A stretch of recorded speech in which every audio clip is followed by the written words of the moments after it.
குடிச்சிட்டு கும்மாளம் அடிப்பவர்கள் எம்ஜிஆர் ஆகிட முடியுமா? விஜய் மீது KP முனுசாமி கடும் விமர்சனம். 2026 சட்டமன்ற தேர்தலுக்காக அரசியல் களம் இப்போதே பரபரப்பாகிவிட்டது. தமிழ்நாட்டில் திமுக, அதிமுக, நாம் தமிழர், தாவேகா என்று 4 முனை போட்டி நிலவி வருகிறது. எம்ஜிஆர் பாணியில் தீவிர திமுக எதிர்ப்பு அரசியலை தாவேகா தலைவர் விஜய் செயல்பட்டு வருகிறார். இந்நிலையில் அதிமுகவின் மூத்த தலைவர்களில் ஒருவரான KP முனுசாமி எம்ஜிஆர் குணாதிசயங்களுடன் விஜயை மறைமுகமாக ஒப்பிட்டு கடுமையாக விமர்சித்துள்ளார். கிருஷ்ணகிரி மாவட்டத்தில் முன்னாள் முதலமைச்சர் எம்ஜிஆர் பிறந்த நாளை அதிமுக சார்பில் பொதுக்கூட்டம் நடைபெற்றது. அதில் பேசிய அந்த கட்சியின் துணை பொதுச் செயலாளர் KP முனுசாமி, மக்கள் அவரை நேசித்தார்கள், அதனால்தான் அண்ணா பெயரில் கட்சியை உருவாக்கினால் கூட எம்ஜிஆர் தான் அந்த கட்சிக்கு சொந்தக்காரர் என்று நினைத்தார்கள்.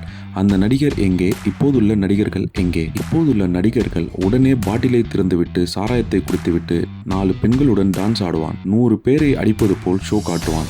அவர்கள் எல்லாம் அரசியலுக்கு வந்து என்ன செய்ய போகிறார்கள்? அவர்கள் என்ன தொழிலில் இருக்கிறார்கள் என்பது முக்கியமல்ல.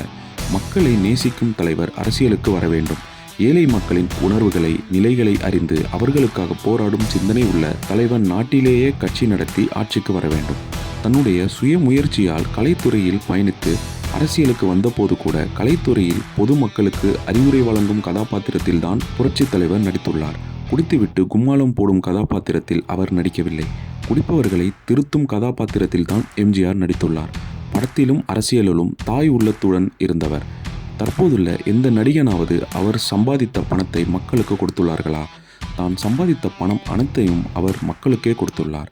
அதனால் தான் அவரை எட்டா குடைவள்ளல் என்றனர். எதிரிகள் கூட அவரை தவறு சொல்ல முடியாது. திமுக பொதுச் செயலாளர் துரைமுருகனின் கல்வி செலவை கூட எம்ஜிஆர் தான் கொடுத்ததாக அவரே மேடையில் கூறியுள்ளார். எதிரியையும் கருணையுடன் பார்த்த நாட்டின் ஒரே தலைவர் அவர்தான். இயேசுபிரானை நாம் நேரடியாக பார்க்கவில்லை.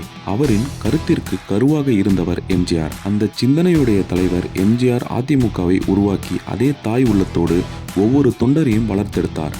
அப்படி உருவாக்கிய தலைவரின் பிறந்த நாளில் புரட்சி தலைவரின் ஆட்சி மீண்டும் வர வேண்டும் என்று நாம் சபதம் ஏற்போம்.